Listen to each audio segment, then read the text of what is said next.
markets tend to act cyclically. But why? Well, this washed up broker's going to break it down for you. Let's get started. Hello, beautiful people. Captain Zach Sparrow here. One of the things that you hear regularly is markets tend to act in cycles. It tends to repeat itself. Okay, first of all, why? And then how? To break that down a little bit more, you have to get really deep into this. It doesn't matter what market you're looking at, whether it be real estate, the collectibles like Pokémon, the stock market. Markets do tend to act cyclically, and that's because you have humans jumping into it.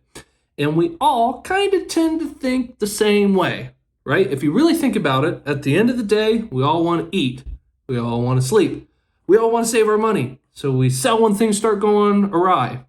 That, historically, is a terrible thing to do, but that's what we tend to do by nature. Now, if I showed you a graph and it was going like this. Now, if I paused it right here, what's going to happen next? The very next day, where's that graph going to go?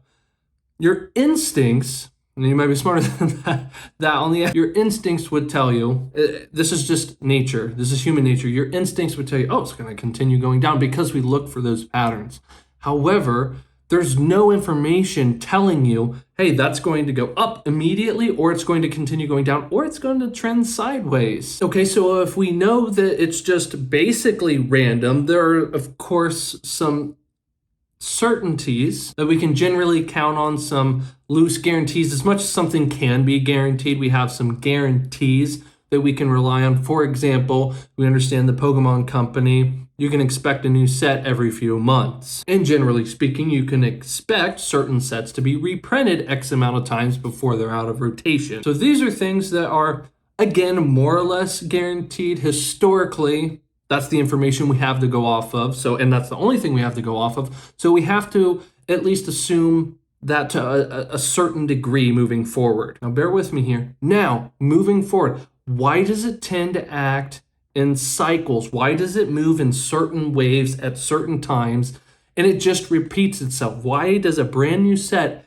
every single time, almost every single time, just skyrocket out of the gates and then plummet and then kind of flatline and then it does whatever it ends up doing long term? Why does that happen almost religiously? It's just regularly. There are several variables to that, and we'll break down a few right now. One of them is speed. Speed is key. Time is money. So you do have some savvy investors saying, hey, I don't care how expensive the set is right now. I want to rip it. I want to open it. And I want to have the first Pikachu, Charizard, Mewtwo on the market that's a PSA 10. So people will people will pray and pay a premium for that. But similar to your ex, it's not reliable. So there are other reasons why people would do that as well. You have some people who are just hopelessly addicted to the game. I don't care how much it is, I need to open it. And then there are people who open up certain products for their channels. And just because you don't see those channels, it is still something that happens. And you have break groups where people literally get together in communities. They don't stream it or anything. They just get together and they rip packs and just have a good time. And then one of the most important factors that so many people, I have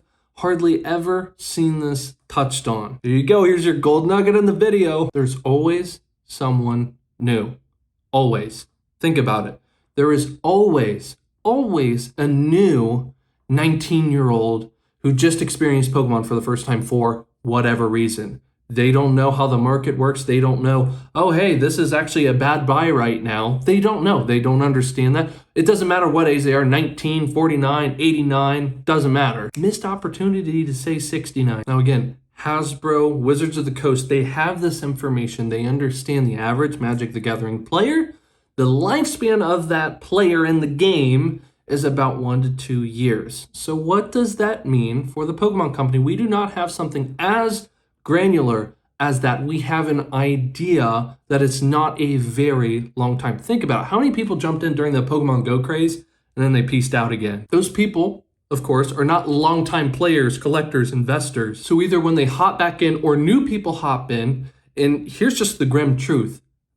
Statistically, even all of you watching this video right now, statistically, most of you aren't going to be watching this channel 2 years from now. Now, this is a very specific type of channel, so we have some more hardcore collectors in this, so it might be a little bit different. You understand what I'm trying to say, though. And then here's another fun fact. Yeah, well, why would anyone pay for Crimson Invasion or Steam Siege 5 or 10 years from now? Here's the crazy tidbit. Think of a 15-year-old right now. They've been exposed to Pokemon. They love it. They're a collector for life. How many booster boxes is that 15-year-old going to buy? Probably 0 or just a handful at most. Now that 15-year-old who grew up with the Sun and Moon, Crimson Invasion, Steam Siege, and the Sword and Shield era, 10 years from today, that 15-year-old is going to be a 25-year-old. They'll be out of high school or college for several years at that point, had the opportunity to get a few promotions and work, actually making some real big boy money now, and can invest in those sets. Well, it's my childhood. That's what I grew up in. That is exactly why those crappy sets, those objectively bad sets, also do well long term, because it doesn't matter. There's always a new cycle. There's a new breed every single day getting injected in the market. Here's another question for you.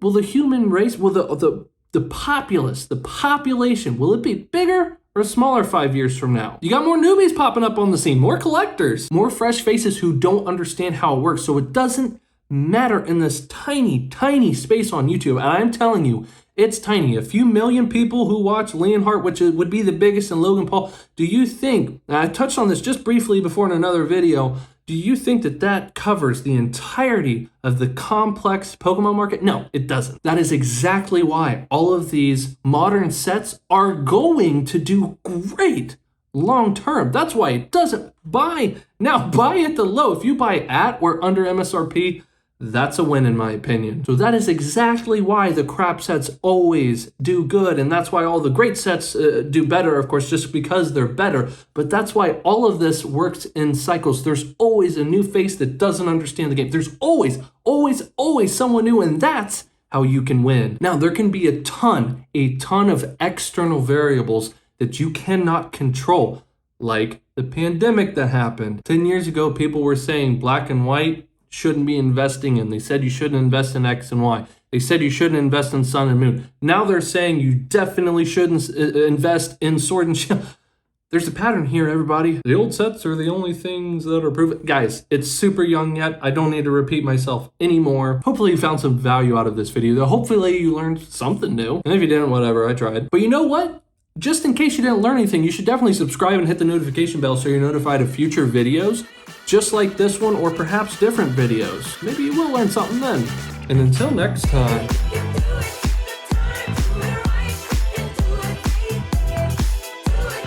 Oh, you know what? This guy's well-articulated response in the YouTube comment seems very good. I'm going to just blindly listen to him for the next 10 years of my life. I don't see any issue with that.